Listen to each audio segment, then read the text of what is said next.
let me say good morning to you, Grenada, our sister isles of Carriacou, Petit Martinique, the rest of the Eastern Caribbean, the world. Let me say good morning to everyone this morning. And how are you doing? I know we have just about a couple of minutes late in terms of our starting time this morning. Our humble apology for that. You know, sometimes you run into those little technical issues that causes those issues from time to time. So, our apology for that. Welcome to another edition of To The Point for today. It's Tuesday, the 20th day of September. And you know the reason why I like to state this the best month of the year. Right? Now, some folks may be a little bit not too happy with me saying that for various reasons, but I know mine. Let me say good morning to those of you who are viewing via GBN TV, whether it's Channel 7, Channel 11, or Channels 20. Let me say good morning to you. Thanks for tuning in. Thanks a whole lot. Those of you via K105, good morning to you. Whatever part of the island you're at and you're tuned in, you're probably driving and you're home and you're listening. Thank you so much for being part of To The Point for today. Those of you via our social media platforms, yes, YouTube, Facebook, good morning. Share the live, especially those of you via our Facebook page. Good morning to you. Share the live. This morning we do have a guest in studio with us this morning. Well, technically not his actually in studio, but you know how the world is today in terms of technology. It feels like that. And we do have Mr. Jude Bartholomew with us this morning. And we'll be having a bit of a chit-chat with him this morning. You know, he's the president of the Grenada Union of Teachers. And we're going to have that chit-chat with him this morning. Let me say good morning to Mr. Jude Bartholomew. Good morning to you, sir, and welcome. Yes, good morning to you and good morning to GBN. I'm happy to be here. Good morning to the Grenada Union of Teachers, to our teachers, principals, and to the Ministry of Education, the new Minister for Education.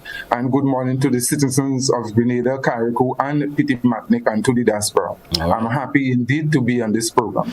Well, welcome, sir. Well, I think it's actually our very first time having a conversation here on To The Point. You you're not per se a stranger to The Point. I've been here numerous times. I have actually been here numerous times. So welcome. It's actually a first for us having a conversation, and certainly hopeful as we go through this morning, we could probably develop that relationship where we could do this again from time to time, informing the nation pertaining to any issue that arises, or I've just played conversation pertaining to Grenada Union of Teachers. Hopefully we can move off on that particular foot, as some folks would say. Indeed. All right. Well, let's get things started off this morning. And we know the school has just reopened. We're talking the reopening of schools, the new school term, the successes that the problems encountered with the school repairs and etc. Where does the Grenada Union of Teachers stand with those pertaining to some of the snippets that I've just mentioned, per se? All right, so thank you very much for the question. Before I do, I just always like to start the program with a short prayer. Almighty and living God, I just want to lift up this program with you, before you, the hosts, and everybody involved, and I pray that you'll bless us with the gift of the Holy Spirit. Amen.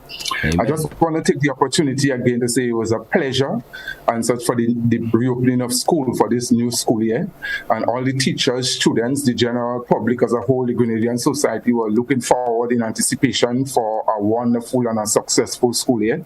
And I want to take the opportunity on behalf of the Grenada Union of Teachers to wish our principals, teachers, the Ministry of Education, and all stakeholders, everybody involved, a productive and a successful school year, and even the students and everyone. Nevertheless, as we say, we look for the reopening of school with great anticipation and excitement. And I think persons, teachers on the whole, were looking forward in anticipation to go back to school, which is evident and is true. And there are a number of reasons for that. The new school year, we know that basically sometimes persons are going back to school in full. We know what happened in the past with the staggering because of COVID-19 and all those things. Those things are behind us and everything. We understand the situation, what took place with the paying of the dark salary to teachers. So again, there's a new anticipation and a motivating factor by the new government, the new administration. So it's a real joy and a privilege, and I think teachers are looking forward to go to school a little bit more motivated and everything. We know that the pension situation and everything works on, and other persons are looking forward in November to get their retroactive payments of the pension.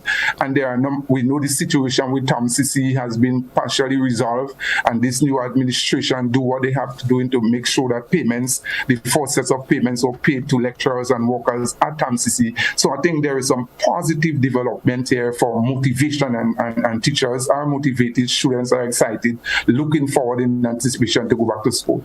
And because of the repayment of the doc salary, I think students and teachers are looking forward for sports, all right, looking forward, because we know the stand that the Grenada Union of Teachers and its members took, the fight for the doc salary, putting an end to extracurricular activities and putting an end to even school sports, in-house sports, putting an end for the time being to national primary school sports and branch para sports, and also inter-car games. And because of the repayment of the doc salary now, the Grenada Union of Teachers have basically halted or put an end to the walk to rule, and have already informed its members and the nation that we will go back to school in its normal sense that it was before the walk to rule, which all extracurricular activities are in place. We look forward, we start to plan from the Grenada Union of Teachers already for national primary school sports and everything. So these are gears and things in motion. We met with the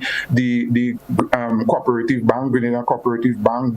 They are the sponsor, the major sponsor of national primary school sports. We had our first engagement with them, and we're looking forward for the proper planning and execution of primary school games to the fullest, and also intercar, which all our members will encourage them now to, because of the end of work to rule, to participate fully in everything, and to go out there this year really and truly, and to work hard to improve the productivity level, because we see in the sense that teachers are more motivated, encouraged, because we have a new administration there who really started, you may say, on a positive note, in the sense with teachers and public officers paying the doc salary and other things. So I think there is some excitement there. That's the positive sense of the anticipation for school.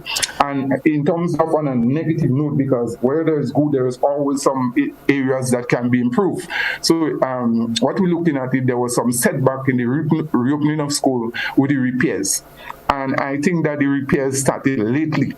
In the summer, almost, you may say, when school, almost coming to reopen, that's when you had this work, and they had to really and truly push hard to see if they could get school, start on a normal function, on a normal basis. I think these are some of the major problems, and I think some teachers, some schools were really started off on a negative footing, and it created some problems there.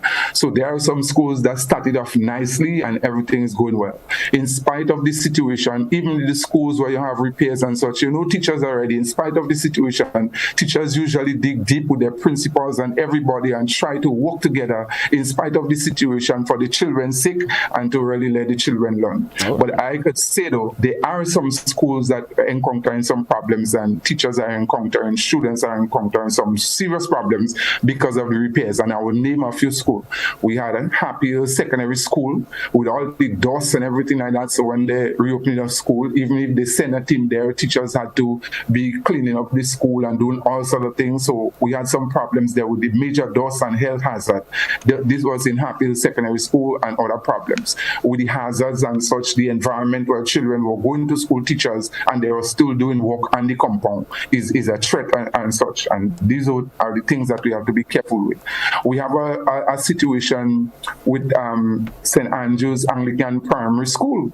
Now, these works were in the years before, and that school was built basically in Progress Park on the side there, Progress Park, the Anglican school. We know the situation in Grenville with the Anglican Primary School. And the previous administration, they built it there. The building looks neat and nice, so that is not the criticism. We applaud that change, or whatever they try to do to better the situation and to alleviate the problem right in the town of Grenville by the Anglican Church with the primary school. However, even if the building looks good and everything on the outside, when you go inside, outside and you visit the classroom, because as the president of the Grenada Union of Teachers and others, we visited some of the schools that are encountering problems. And what we see there, because that building is so flat on the ground, it is hot and humid, sticky at that particular time of the year. People know that. And so the teachers, the students, they are sweating. They are basically nausea. They are vomiting. Some persons are fainting. It is unbearable in that situation where the teachers and students are in that school. So we're not complaining about the physical structure and everything. It really looks good. But somebody is going to faint there. Somebody is going to die or some injury because of the extreme heat. And what we know is that even if the Ministry of Education and the government, they put fans there are about 4 or 5 fans in every classroom.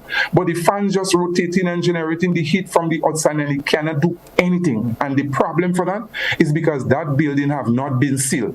So they are exposed to the direct heat, getting the heat from the direct galvanized there and such. And it is really, really bad.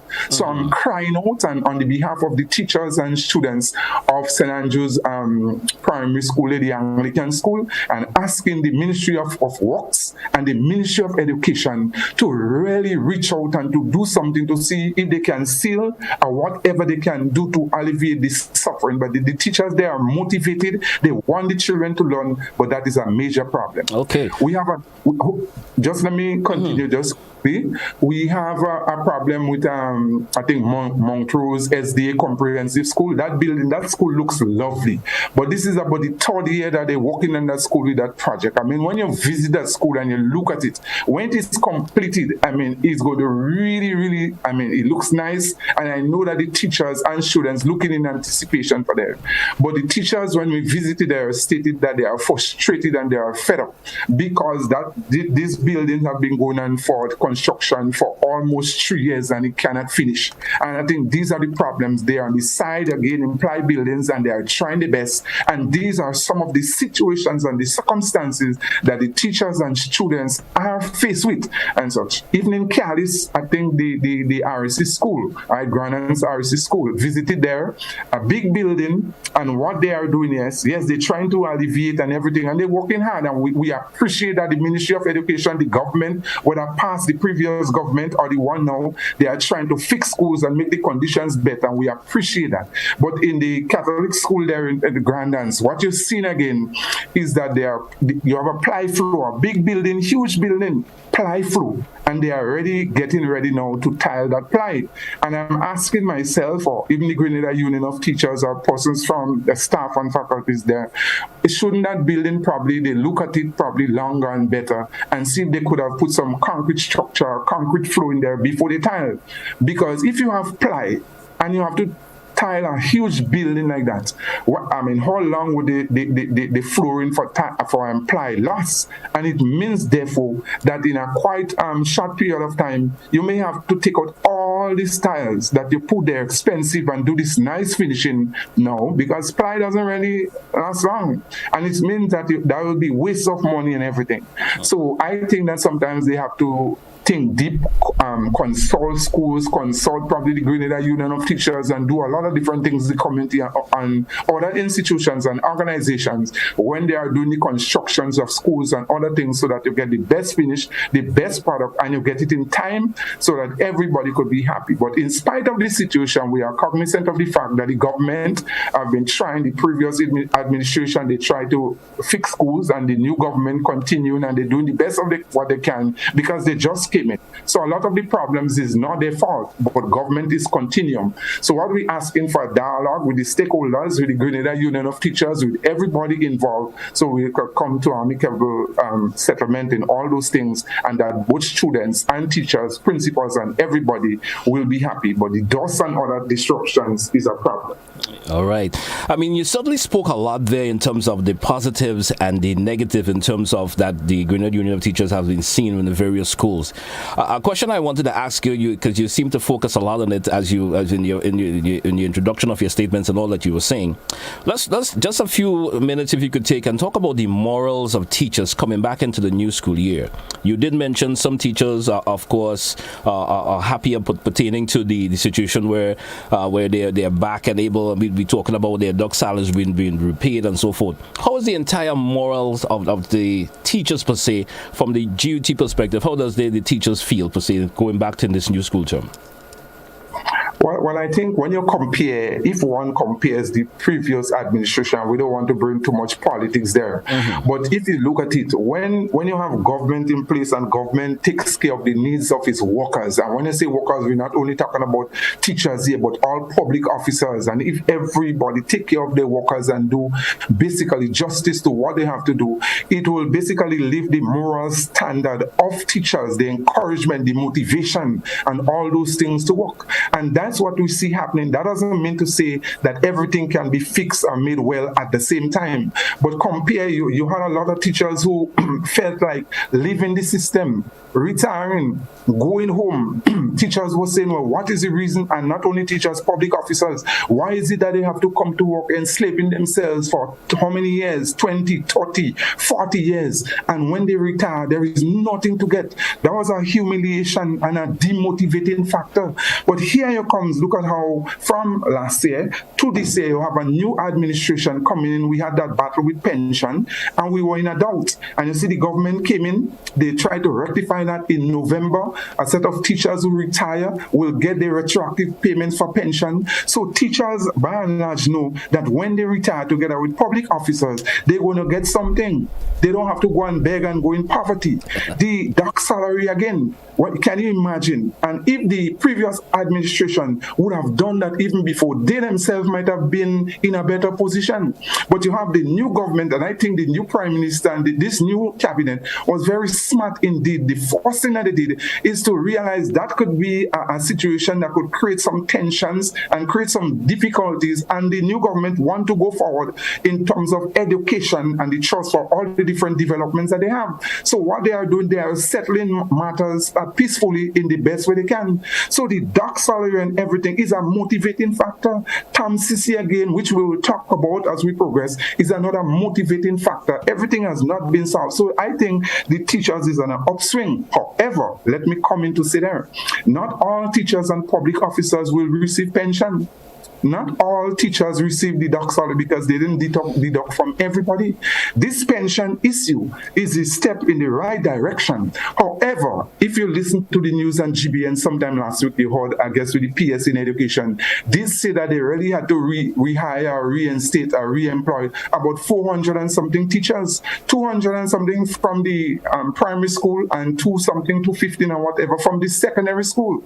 What it tells you is that there are about 400 or 500 teachers who are still temporary, and it means, every year, every 2 years, you have to, struggling to rehire and do those things, and teachers have to reapply, reassess, and to come back in the system. These are teachers that are in the system a long period of time, 15 years, we say 10 years, some people 20 years, and they still have to go through this thing of uncertainty in the education system. So yes, we are happy that the Ministry of Education, Public Service Commission, DPA, rehired these teachers, but the teachers are fed up with that because these persons, they are not in a pensionable position. So pension doesn't mean anything to them until you make them permanent.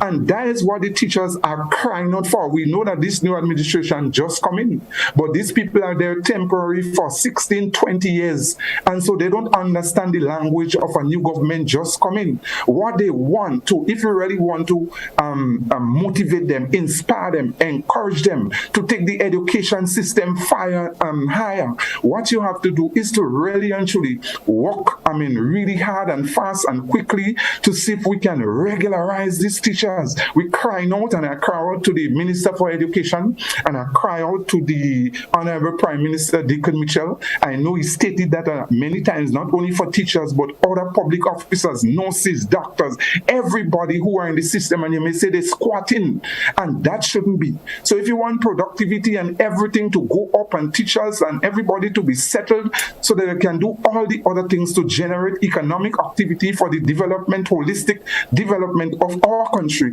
What you need to do is to settle them workers and to treat them nice, because pension doesn't mean anything for them. They're not getting pension. So we're calling on the new administration to regularize and to upgrade all those who do their degree. You have teachers doing bachelors and masters because you want to improve. I listened to the program last night on GBN. It was a very interesting program, Beyond the Headlines.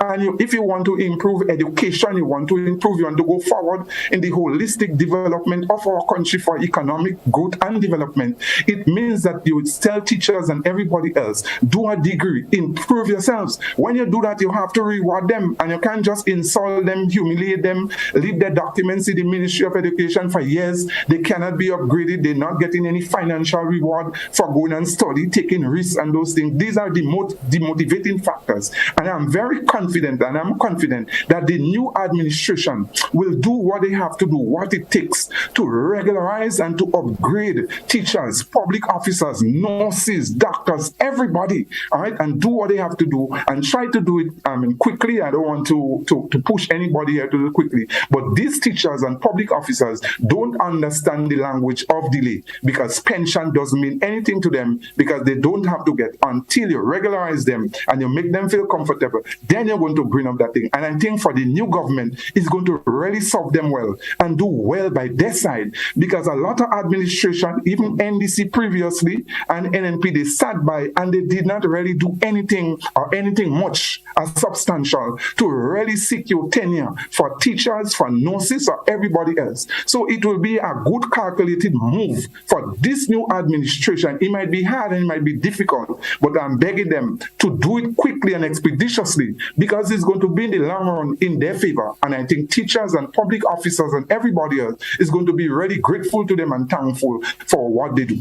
And that's what I will say. All right. Thank you so much there. We take our first break and we come back and we chit-chat some more. Mr. Jude Bartholomew from the GUT. We coming right back after the break. I want to be free as can be, to do what you want.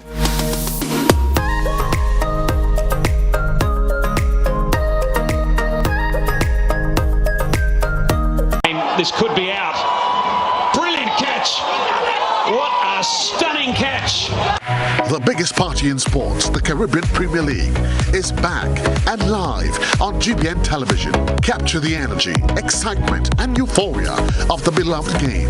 34 matches, 6 teams, only one to be crowned champion. The action starts August 31st and runs until September 30th. Live on GBN television and K105.5 and 105.9. It's no carnival, but you will enjoy the mass. And you're kidding me!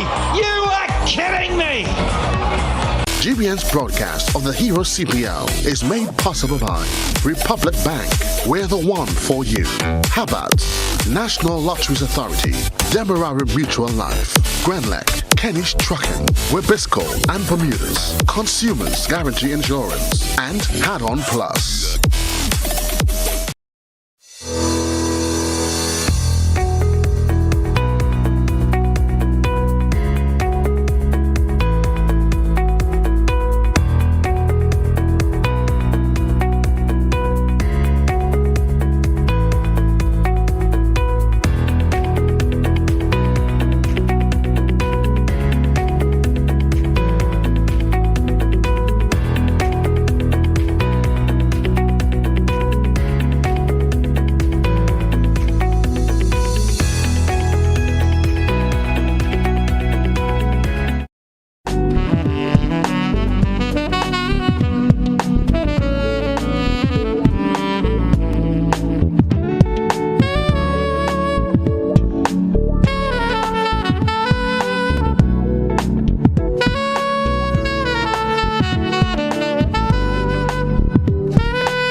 Then you have things like Manumos, close combat, you know. We have the low power there. It is kind of like Mr. Mention the wing then you have things like Manumos.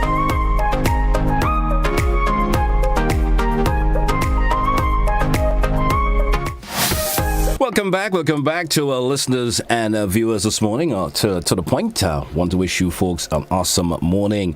And this morning we're speaking to Mr. Jude Bartholomew, the president of the GUT. And once again, welcome back, Mr. Bartholomew. Welcome back. You spoke at length a while ago, sir, pertaining to the reopening of school. You spoke at length about that. You spoke about the problems that have been encountered with the school reopening process. A lot of the positives, and you also spoke about the negative. You spoke a while ago pertaining to the regularization of temporary teachers, teachers with the upgrades and etc. And that was certainly explained a whole lot by you. Let's speak in this segment pertaining to the TAMCC issue a whole lot. That seems to be one of the issues that's been in the news a whole lot for, of course, during the school vacation and even before school closed for the last term. Now, tell us pertaining to the industrial action. We understand that has been ended, and the benefits for the workers at TAMCC now, the new TAMCC council, etc. Give us a little bit insight in terms of how that process has been going along. Once again, welcome back. Thank you very much. At the beginning, after the break, I was hearing you very, very low. It was difficult, so I don't know if we are having a technical problem, but your voice is a little bit clearer, so I'll try. So, as you know, the TAMCC at the T. Marichaud Community College is a very, very important tertiary institution. In fact, that's the only one that we have in Grenada, Carriacou, and Petit Martinique. And this institution have been suffering for a long period of time. You may say educationally, you may and otherwise, which we will have a discussion as we go on. But as you know, one of the motivating factors for an institution and for workers is how you treat your workers. And I think the dignity and respect for your workers in terms of helping them to grow and to develop socially, economically, and every other aspect is very, very important for the development of an institution. And I think that the teachers and the lecturers, workers, public workers under PW and the Grenada Union of Teachers, Lecturers at TAMCC, they did suffer for a long period of time. So it was a just fight and a just cause. After 10 years that these people did not get a salary increase, and that could never be right. And under the Grenada Union of Teachers and under my presidency, I decided that's something that we have to fight because it was a just cause. Nevertheless, in spite of all the actions, it's give and take and in negotiations, and you may not get everything you want at the same time. We understand that, but building trust and confidence in those things that you negotiate and you build trust and you come to an amicable settlement. And we are happy to report, as we reported already, that the workers at TAMCC, both lecturers under GUT and PW workers, that they got in approximate about 23% increase. And they did not get that, you may say, one time.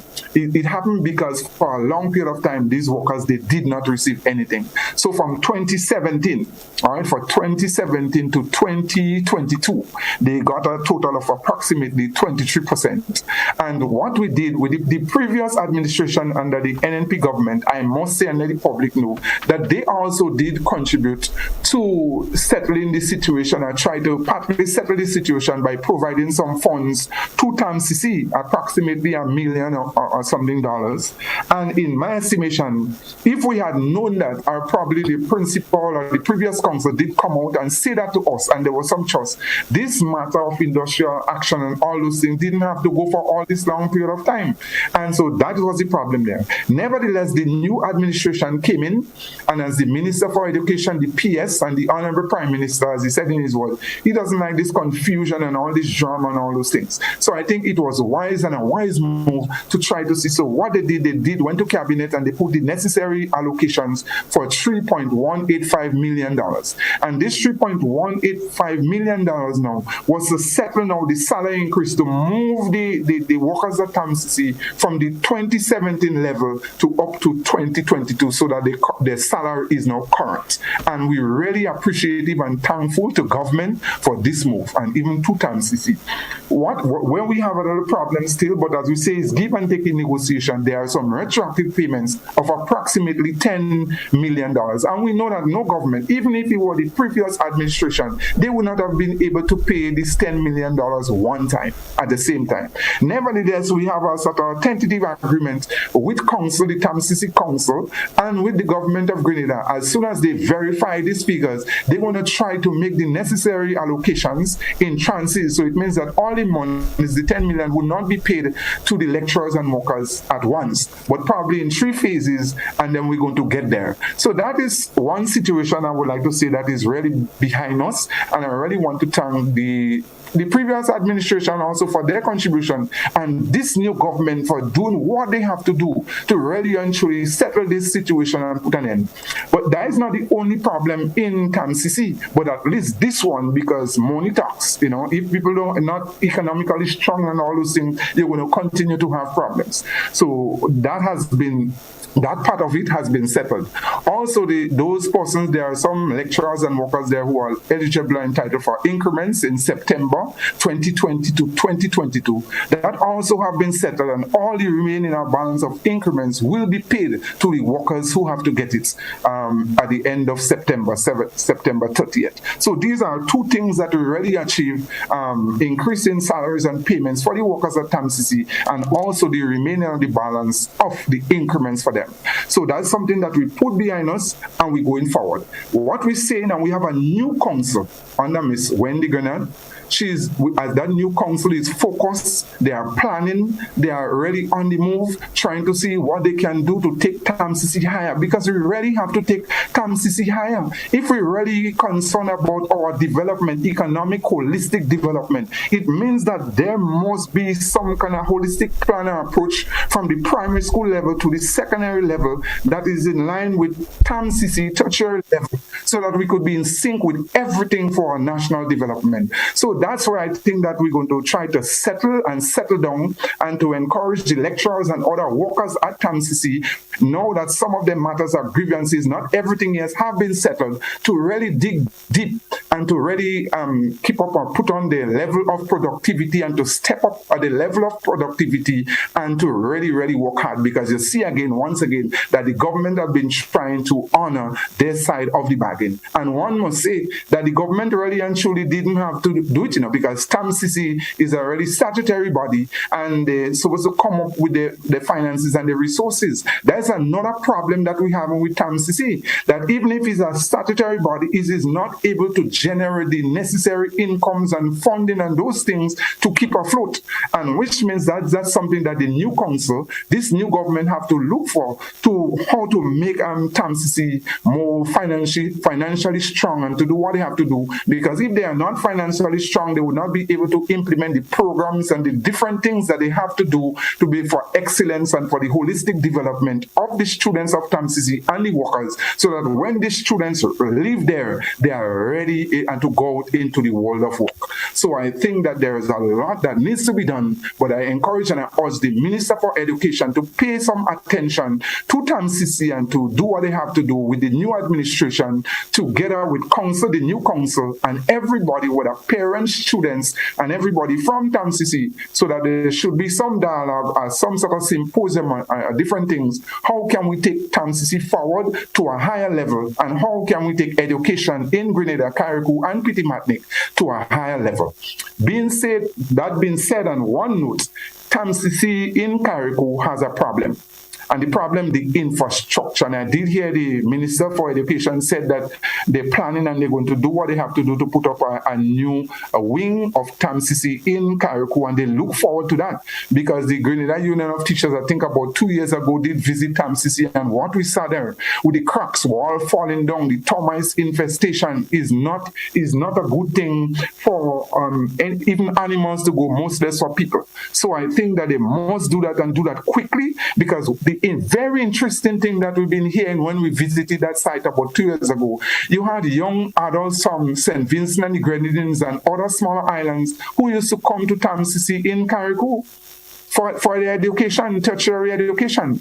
And that has stopped for a period of time. And I think that we must have that in mind from government, from the Ministry of Education, from TAMCC, so that is a good way of generating income and really strengthening TAMCC. If we have, students from the Grenadines, those places, coming to TAMCC Carriacou for the development, for educational purposes. And so this institution must be taken seriously, so we want everybody on board. But nevertheless, so I want to wish everybody, workers at TAMCC, both PW workers, lecturers under duty, management, and the new council, all the best, and let us work together together with the government of Grenada, the Ministry of Education, and see what we can do to really let TAMCC excel and to take it at a higher level, so that students there at TAMCC will be motivated, will be stimulated, will be encouraged, and really and truly want to be part of the TAMCC family. And I will say the same thing for the secondary and the primary school.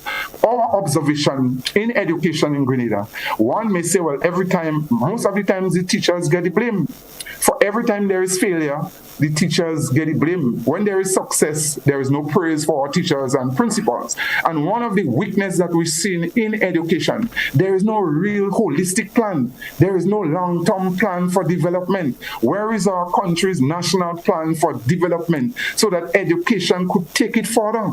That was something that you was seen, and we should take a page from the Grenada Revolution. Just 4 years, and you could see how Grenada really and truly excelled. So it means that our politicians, our government, everybody has to get involved, and we must have a national development plan for education, and we must design our education to suit our country's development. And the weaknesses that we see, sometimes we blame it on the teachers, who basically just instituting what we hear from the Ministry of Education without true dialogue and everybody participating, and we get the bitter end of the stick. We look to Sweden, we go to Singapore, we always think about their model. We go in the States, we think about their model. Every time we see a new model, we run and we take it. Where is our model? Where is the Grenada model that is so designed to take our country forward, our educational level forward? And I want to say here, and that note before I end, because we're going from one to the next, it is probably right and proper to bring back woodwork, to bring back skills, to bring back home economics in the primary school level, and to take that to pay a big trust, and very important, for skills in Grenada, Carriacou, and Petit Martinique, and to have a long-term plan, a holistic plan. So even if a government comes out of power, it doesn't change. This government come, they change something. This one comes. So all politicians could come together with all the different stakeholders, and let's have a 15-year, 20-year, 30-year plan for education. So anybody coming new, it doesn't change. But the new administration, again, have to dig deep, because it seems that there are a lot of things that weren't really properly in order in place with education, and they really have to dig deep if they want to go forward and to have a development plan and a holistic plan for the growth of education and national development throughout Grenada, Carriacou, and Petit Martinique. All right, let's just move on a wee bit in the conversation this morning. In a recent statement via press release, the minister made the statement in terms of the increase in the legal retirement and in relation to NIS. The advantage and disadvantage to that in relations to teachers. How does that stand? Give us a little bit of information on that in terms of the retirement relations to NIS. The advantage, disadvantages pertaining to that. Now, tell us about how that statement stands in terms of teachers, in terms of we moving forward. Well, the NIS is a very, very important scheme for not only teachers, public officers, but other workers throughout the private and public sector. So it is one of the most important and something very noble that instituted by the Grenada Revolution. And one is proud to see that really and truly it is there still. And I also want to take the opportunity, before I go into negative or positive, to say that the workers and the supervisors and persons at the NIS are really and truly trying their best and doing a wonderful job in terms of generating funds, trying to keep the NIS afloat and such. It is not an easy job. So they have a task that is ahead of them. A lot of the problems that we've seen in the NIS is not necessarily the persons running the scheme or from the NIS board or these people, but government did something sometimes that is one of the correct things to do, and previous administration and such, and they never had the political will to probably do what they have to do to really make the proper investments or certain changes and such to the NIS, and that is a recurring decimal and everything. Nevertheless, we'll go back to the historical perspective very quick. There are so many actuarial reports that have been taking place, and I think they had about 11 actuarial reports. The last one was in 2016, and they're giving the signal to the NIS and to the government of Grenada that if they didn't make changes to the NIS and modify our proper investments or do something, that the NIS is not going to be afloat, and that is going to create a problem for persons who looking in anticipation to get their benefits, their old age benefits, or a number of things. So what is happening because of more persons, so we're finding out about 11,000 persons that the NIS now have to give old age benefits and those things. The investments, they have to dig in it. Their bonds and everything, they have to break it. They have to basically, their reserves and everything, because of so much pressure. In other words, the monies that they're bringing in and collecting is not enough to do all the things that they have to do. So one has to be careful and one have to watch, because the unions, as I said, is cognizant, are very cognizant that something has to be done with the NIS. Where I'm very concerned is that when the minister did make a statement and he said all the unions, all the unions agree that probably we have to bring up the working age or retirement age to 65 and all those things. We agree that there are some problems and there are some adjustments to be made. But I don't think we necessarily, all unions, really think yet to say, well, that is the only thing that we have to do, or that is the thing that we have to do to really solve the problem with the NIS. And what created those problems? These things could be rectified, What created the problem? We see, we're not going on the Imanis and such, because these are Grenadian workers. What we're going on is the low wages that some of our workers in Grenada, Carriacou, and Petit Martinique are receiving. These are some of the problems. Even teachers and other public officers, not only teachers and public officers, but even with private entities. Even in the private and public service, the very low wages, some people under $1,000. So they're not paying anything much for NIS. So if you have thousands of people in the NIS, and really and truly they might be paying $20, $25, probably $10, $15, or even $5, that is trouble and a recipe for disaster. So these are some of the problems that we have in this government own making. They're paying people very low wages. Teachers and public officers, even people struggling, very low wages. But when you talk about cooks in school and other persons, they are paying NIS too. But their salaries sometimes what $700, $800, even $1,000. In the public sector, in the private sector, you have persons working in all different places, even hotels and stores, and they're not making much money. And there are thousands, some people coming home with. So when you check, all these people have to benefit from the NIS, and then at the time when they retire, and what you're seeing is that the NIS are not generating sufficient income. So this is a problem, and all the times, most of the times in the problems that we have, we're not saying government alone, but for political reasons and such, all the time the government, they take certain decisions, and then the workers, they have to pay for it. And all the time you see that. That's how we had to fight for pension. When we think we had to fight for it. Now when you think you're paying for other persons' old age benefit and NIS pension, and you're reaching a situation now when the workers today supposed to really enjoy it, you see that there is a threat. And then now the ordinary workers now have to come back all the time and pay the price for sometimes carelessness and all those things by different political parties, governments, in some of the plans and the things that they dish out. And there is a problem there. So I think that the government, the new administration, have to dig deep in terms of probably assisting the NIS, probably, and with the NIS itself, how they can make other investments, all right? Even if they have the money in bank, low interest rate bank giving now, also having money in bank, they're not getting probably anything as they used to get before, which is another problem.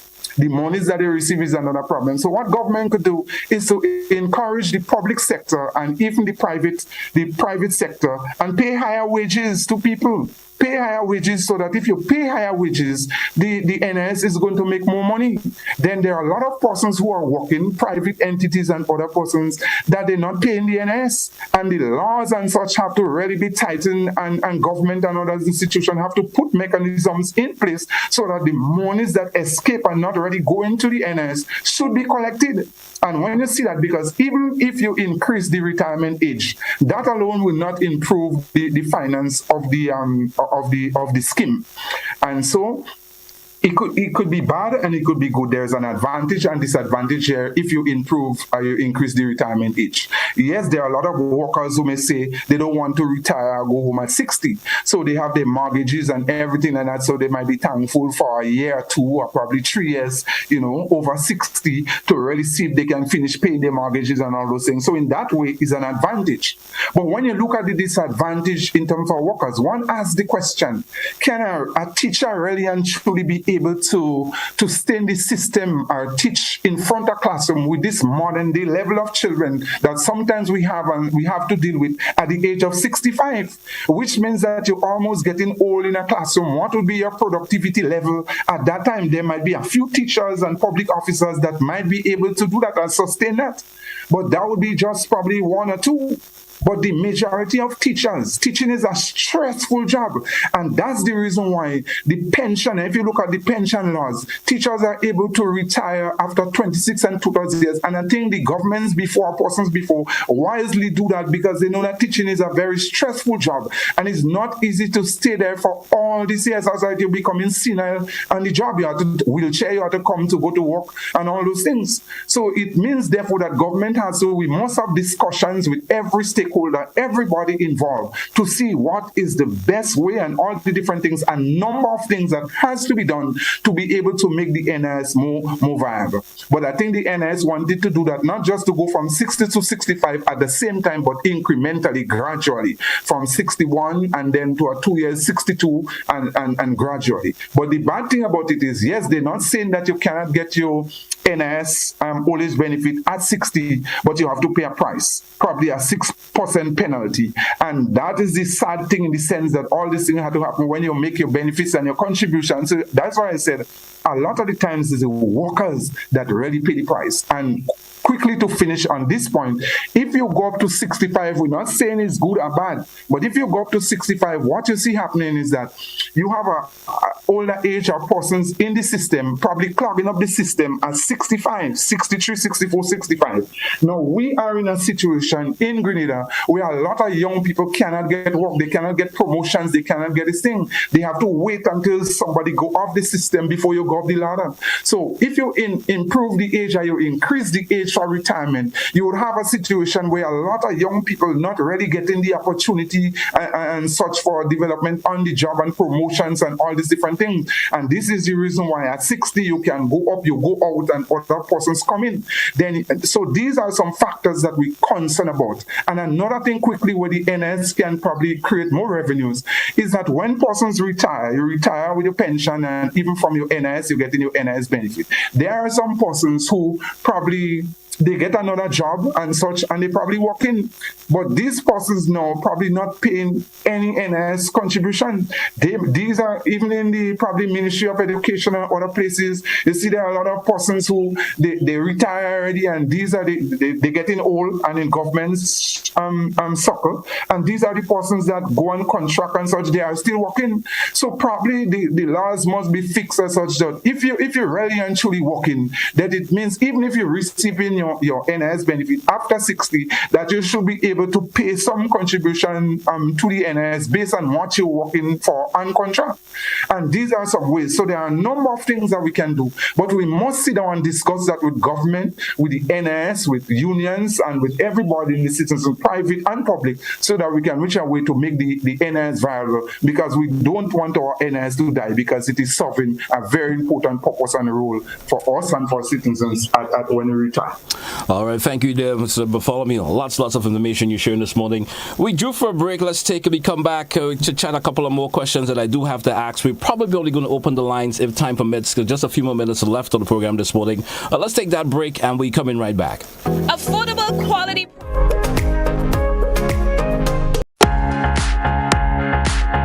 Whether you're shopping for hardware, building materials, and appliances, Hubbard's Building Supplies at Grandans is the place to shop.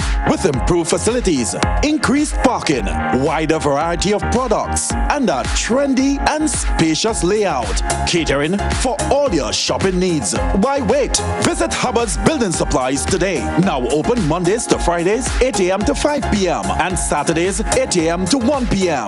Hubbard's. Quality service, affordable prices. Building or renovating your home or business? Why not use clean, renewable energy? Install solar panels to power your home and office and see your energy costs go down and your savings go up. Using renewable solar-powered energy protects our environment, reduces our carbon footprint, and slows the devastating impact of climate change. Republic Bank can help to finance construction and renovations that make use of renewable energy. Visit any Republic Bank branch and ask about renewable energy financing options today. Republic Bank, we're the one for you. Spare pocket, spare the earth, always act when let you come first. Save energy, save our time. We choose your wattage and we choose your time. When you use appliances, make sure you buy energy efficient every time. Spare pocket, spare the earth, always act when let you come first. Spare pocket, spare the earth, always act when let you come first. Kenny's Trucking and Equipment Services Limited. Now introducing Portland King Cement, Grenada's toughest and most high-quality cement. Engineered with you in mind. Whether it's residential or industrial construction, Portland King Cement has been tested to achieve profound results that you can trust. The choice is clear. Choose Portland King, tougher than the rest. Visit Kenny's Trucking and Equipment Services Limited on Dusty Highway. Call telephone number 439-6605 or 440-6605. Or visit our two other locations, Westerhall in St. David and Dunfermline in St. Andrew.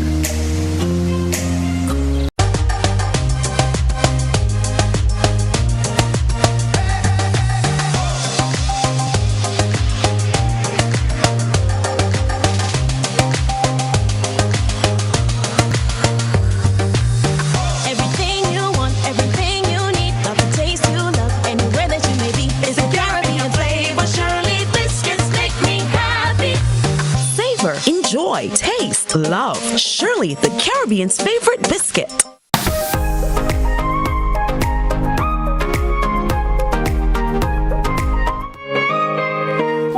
Welcome back to The Point for today, Tuesday, the 20th of September. Welcome back to our listeners and viewers this morning.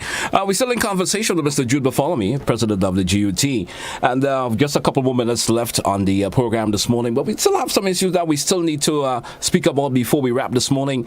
And I want to talk to you, Mr. Bartholomew, pertaining to the general business in terms of the way forward with education. We're talking about the education designed to suit the national development and so forth, the goals that the GUT, of course, is expecting.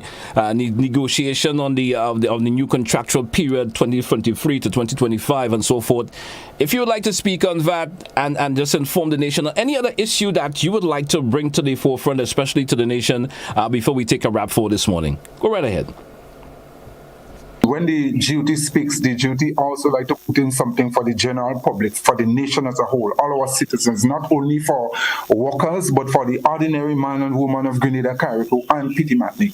And that's where we want to see the new trusted education, well planned, well orchestrated, well organized. And this new administration, really, if it wants to take Grenada forward, have to probably take a page from the Grenada Revolution. As we always say, look, in just 4 years' time, the Grenada Revolution has transformed Grenada, Carriacou, Carriacou and Petit Martinique to probably one of the highest level. So which means that we can really do it. All people are strong and resilient and everything. And it's just what we have to get is the example, the motivation from our politicians and such, and to believe in them and to create confidence in us that we can do it. So we want to see that the education system going forward, holistic development, well planned, well organized. Let our teachers be well trained. If you're really serious about education, you cannot have our teachers going in the teachers' college in after school, running down tired, sweaty, as we always say. We want you to reorganize that program and to put back teachers where they deserve, well trained, full time in teachers' college. And let's take the teacher training at a higher level so that we can improve the skills and all these things that we have to do to assist the children in the maths and the language and the different things. I just want to say, so that is one thing that we want to say. Also, in the next thing with principals, there are a lot of acting principals. They're acting for a long period of time. And if you really want people to settle just as regularization and upgrades for the teachers and other public officers, we also want our principals to really have a secure sense of tenure. So it's time for principals to come out in this acting position and to really secure their jobs, job security, and all those things will help the education system. Our long-term developmental goal must be meshed with education. Time to come up with our model and make people see that you care, motivate, stimulate, and do the things that you have to do so that everybody, you have to look at health and safety, you have to look at the psychosocial damages and all those things that during COVID and other pressures that both teachers, public officers, nurses, doctors, everybody undergoing, even the students. And one may say that even in this situation, I heard last night that they were saying that the students did not do well probably in the maths and everything like that. So, and we understand that situation. Everybody has to step up. Teachers have to improve, but they work. Have you understood in the nation that during this COVID time, that the teachers went beyond the call of duty, the pressures that were on teachers and students and parents to get these children prepared for CSEC exams. And we had to even so far as to put it off for 3 weeks. So a lot of times in Grenada, we concentrate on in the Caribbean just on exam results, and we think everything is nice and dandy. We forget the steps that the teachers, the students, everybody have to go. So holistic development, motivate, inspire. And you have to put your money where your mouth is. We're tired with these things. Sometimes people don't understand when union comes out and fight for better wages and conditions for everybody. What we realize, based on what we are hearing, Grenada has a lot of money. Like the old people say, Grenada has money more than subsidy. So it's just the priorities are where the monies are spending. And that is the situation and the circumstances that we face. Where they spend the money, we have to march on the street up and down to get 4% increase. But based on what you hear, I don't know if it's factual or otherwise, you imagine that monies were here, there, and everywhere in Grenada, and people having a good time. So if you put the resources where your mouth is and you invest it in education and you do what you have to do, I think our country is going to go forward. And a national perspective also, we have to merge education with agriculture. That's what we have. Our human resources, our natural resources, education must be linked. Too many times all we do in Grenada is extracting, and that is not agriculture. We're just extracting our natural resources. We haven't turned our resources into secondary production. Look at Barbados. They don't have a river, but they have the dairy products. They have all sorts of things which we buy. Grenada is blessed with fertile soil, with everything. If you plant a stone in Grenada, it's going to grow. But we have to transform and to move now from primary production to secondary production. And then now we must twin our education system to mess with it so that you have a holistic development.